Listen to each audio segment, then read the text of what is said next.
Hello and welcome back to another episode of the Essex Allotment Farm. Thank you so much if you've been watching my journey so far. If you are new to the channel, think about subscribing and hitting that like button if you like the content. It helps my channel grow.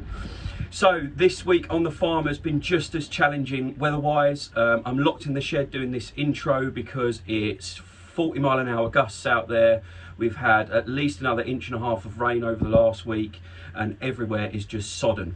But as you saw in the clips at the beginning of the video, I managed to harvest the first lot of lettuce from the farm for my final veg box of the season, which was absolutely fantastic, and I really enjoyed putting something from the new farm back into the veg boxes this season. So this season I trialled a 20 veg box service from another site and had a drop-off point in Brentwood in Essex, and it's been a real success. So I've managed to supply 20 veg boxes every week, or some weeks have been slightly less than 20, but I've managed to keep up with the demand, and that's what's prompted this move to this new huge site and an extension ready for next season. So I just wanted to say thank you to any of my customers that watch this.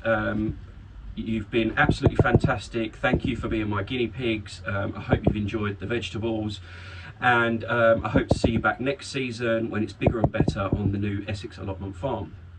But I've learned absolutely shed loads, and I can take all those experiences and learnings into next season to make sure it's at least as good as the trial season this year, if not better.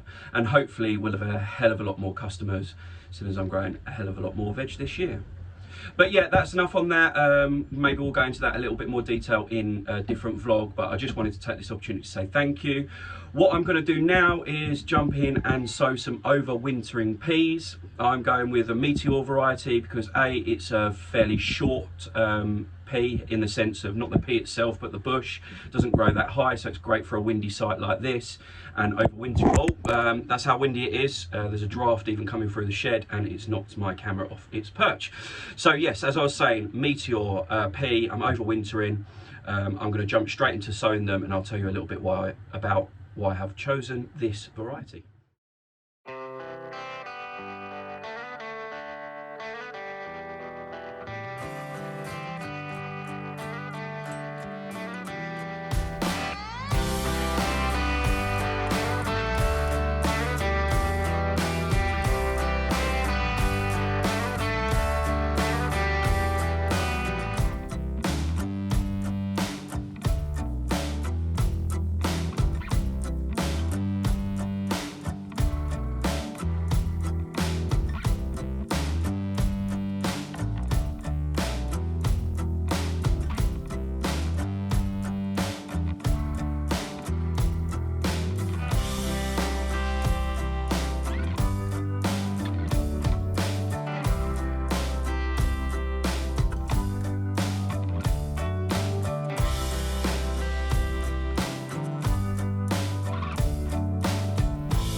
So there you have it, my peas are sown, or my overwinter peas. These are a podding variety Meteor, and I've sown 4 trays with 40 cells in each, so it's 160, and I've put 2 seed peas in each of the cells just to make sure I get some germination in each and every cell.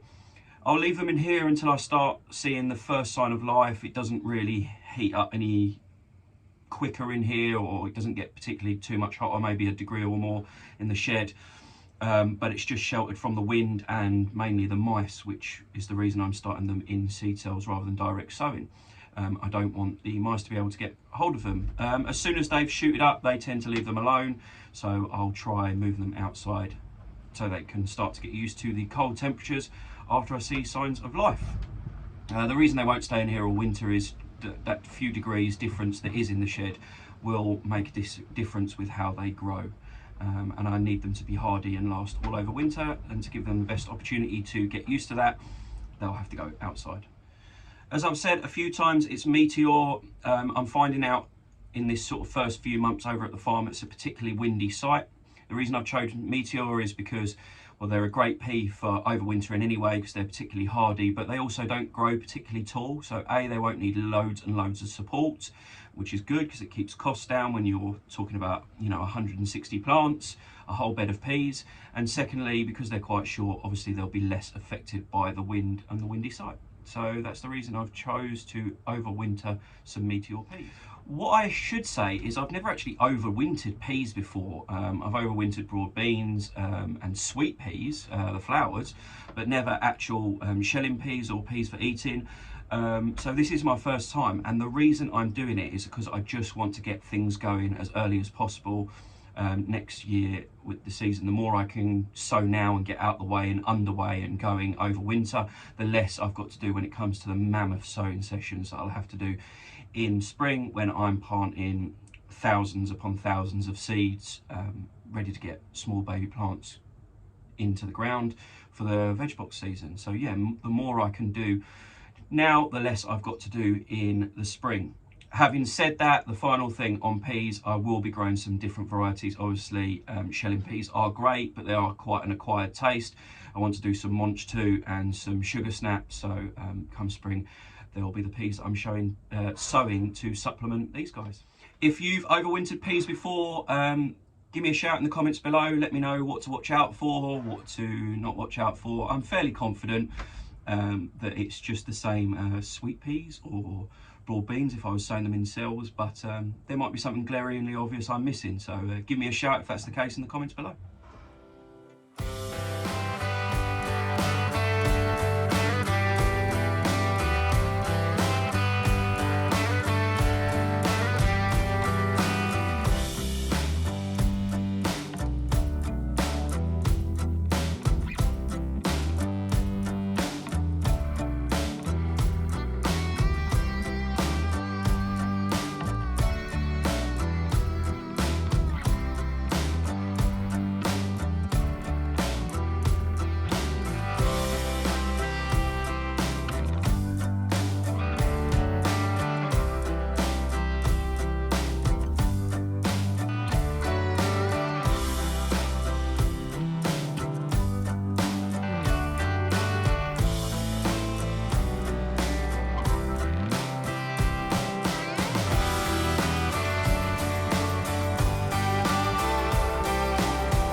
So even though it's November, you'll have seen that the farm is starting to burst into life, which is great news.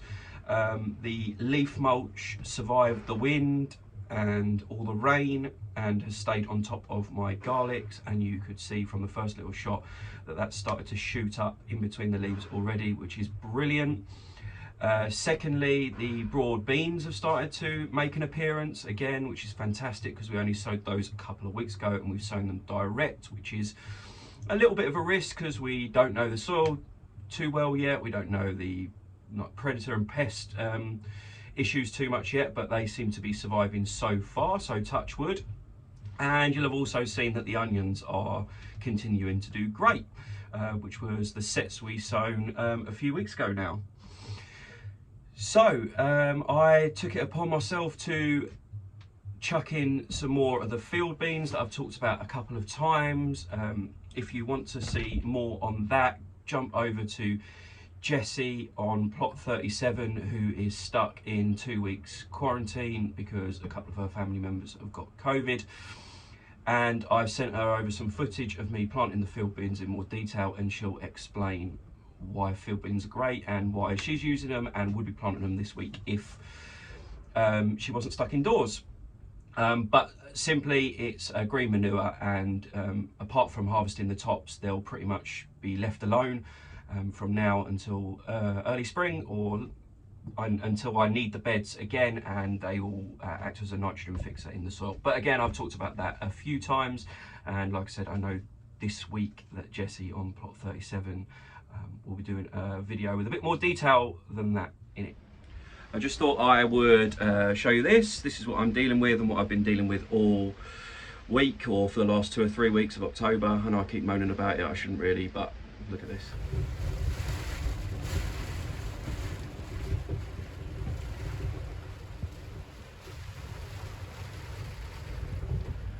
As I said, that's pretty much summed up the last 3 weeks and why these vlogs have been, you know, not fantastic. There's not loads going on. And after a flying start to the farm and life on the Essex Allotment Farm, this sort of 3 weeks of persistent rain has really sort of knocked me back a little bit. So there's a few things now that are starting to concern me. It's getting really wet here, and I've no doubt that the ground can handle it long term. But when you've earmarked this time to get on with block C, D and E, ready in preparation for next spring, it starts to play on your mind a little bit, and you start to worry about when you're going to get it done. It's way too wet to be doing that at the moment. You know, just be traipsing through mud, moving mud and soil and earth around from everywhere, and it would really do the soil loads of damage, and it'd just be unpleasant wading through, you know, really muddy water and, you know, a ploughed field full of water. So that can't happen at the moment. So even simple stuff at the moment, really hard. I want to get on there and weed all the beds like I do weekly, just to make sure those little tiny weeds aren't germinating, I don't have problems long term. But I don't want to do too much walking in between the beds, because the paths, again, because they're lower lying and the actual beds themselves are slightly raised, they're the areas that are collecting the water, and there isn't any surface water at the moment, but you can really feel as you walk up and down the paths that the water's coming back up to the surface and they're quite wet underneath. So just little tasks like getting those field beans in, weeding the beds in between the plants that are already out. Aside from the big projects that I need to be getting on with, I've really been on hold for the last 2 or 3 weeks, and it feels a little bit like survival mode at the moment, which I didn't want to be in this early in my farm career. But hey ho, that is market garden life, I guess.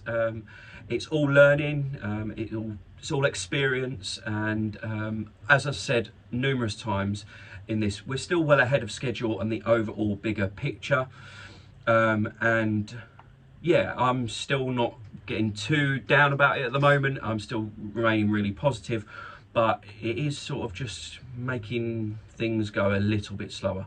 But I'm sure the weather will cheer up soon. If not, we're going to have a really busy start to next year. My second little moan this week, or my final little moan, is I'm still waiting on 3/4 of my garlic to be delivered, which is really frustrating. I know they said it'd be delivered between October and November, but I got in really early and I was expecting to sort of like hear something, or, you know, see the garlic by now. Again, I'm keen to get that in the ground. It's the soft neck variety, so, you know, I can get away with planting it next year, but it's another job that I just want to get out of the way, and the fact that my bulbs aren't here yet is a little bit frustrating, but I'll keep you updated on that. Again, not a massive issue, but just chomping at the bit to get on with things, chomping at the bit to get things that I can get done out of the way, to give myself the best chance to succeed in the spring. But all in all, we have got a few things done this week, not masses of jobs and things done on the plot. I might have to start covering some of the beds now because I can't get the field beans in quick enough because of the weather, just to help suppress some of that weed pressure that might start to appear, which isn't the end of the world. I've got the sheets here for it, but it's something I didn't want to do. I wanted to get the green manure going and use that as a cover crop as opposed to using just the black plastic sheets. But it looks like we might have a mixture of both, and plans keep changing. But I have got the month of November to get those field beans in. Later they leave them, or the rest of the field beans in, should I say. The later they leave them, obviously the less impact they'll have on the soil underneath. The shorter the roots will be when I decide to cut them down and reuse the bed in the spring. But we have still got a little bit of time. But on my grand scheme of things, I would have liked to have had that done by now. But I've got a couple of beds done, as you saw. We got the peas sown this week, which is great. The covers have all survived the winds and the howling winds in the sort of like hub area, so that I know that they are killing off the weeds underneath that plastic. And yeah, we got a few jobs done, so it's not the end of the world.